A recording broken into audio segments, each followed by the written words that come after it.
Hi guys, this is Pete, and this is my point of view. Welcome to my new series of videos, United's Legends. This is episode 1, Sir Bobby Charlton.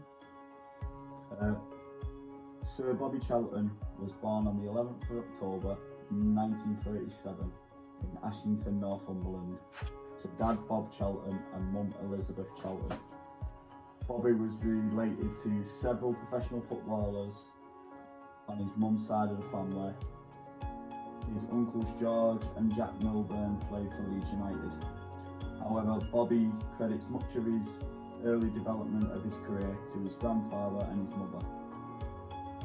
In February 1953, a school pupil at Bedlington Grammar, Charlton was spotted playing for East Northumberland schools by United's chief scout, Joe Armstrong. Charlton went on to play for England schoolboys and signed an amateur contract with United at age 15. Initially, his mother was reluctant to let him commit to an insecure football career, so he began an apprenticeship as an electrical engineer. However, he went on to turn professional in October 1954. Charlton worked his way through the pecking order at United, scoring regularly for the youth and reserve teams, and was handed his first team debut against Charlton Athletic in October 1956. At the same time, he was doing his national service with the Royal Army Ordnance Corps in Shrewsbury, where Sir Busby had advised him to apply so he could still play for United at the weekends.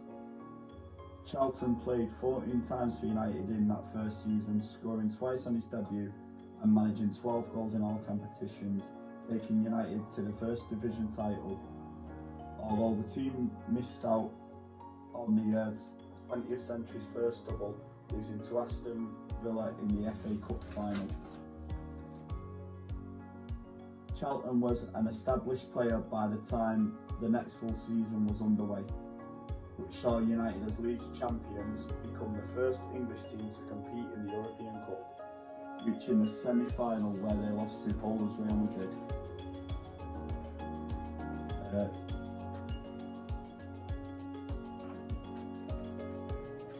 In the next season, they reached the quarterfinals in Yugoslavia,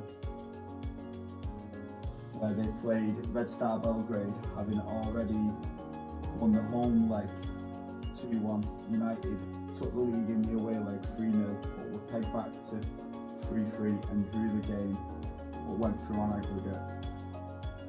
When they left to catch their flight home in high spirits.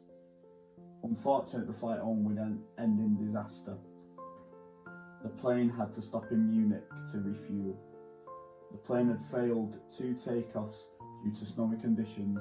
The passengers had to leave the plane twice and were told there were technical difficulties, but were told to board the plane for a third time to attempt another takeoff.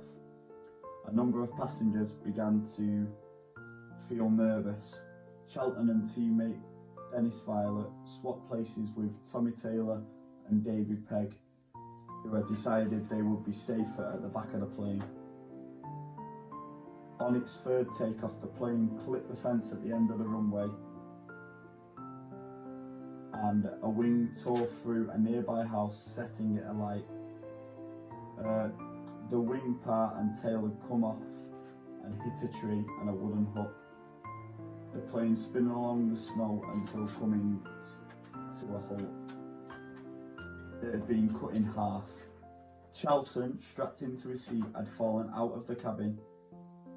When United keeper Harry Gregg found him, he thought that he was dead. Nevertheless, he grabbed both Charlton and Violet by their trousers and dragged them away from the plane, which he feared that was going to set alight at any moment. Charlton was lucky and only suffered cuts to his head and severe shock, and was in hospital for a week.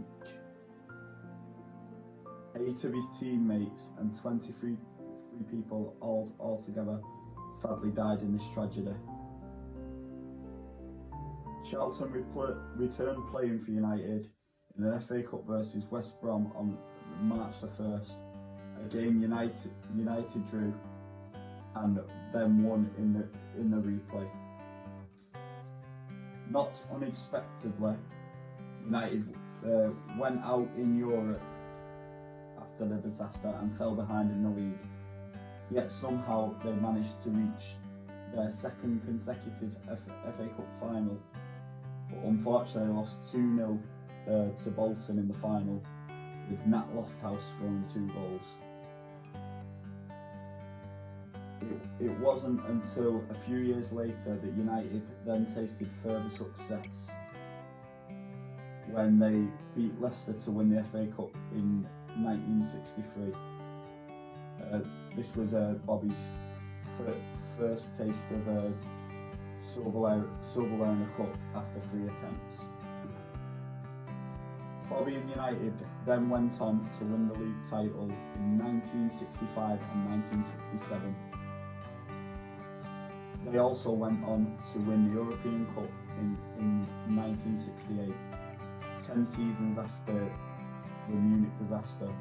First English team to do so, Charlton scoring twice in extra time to seal a 4-1 win, and as United's captain he lifted the trophy. Obviously he was then later immortalised with Dennis Law and George Best, with the Holy Trinity statue that's outside Old Trafford to this day. During the early 1970s, Manchester United were no longer competing among the top teams in England and were at several times battling relegation.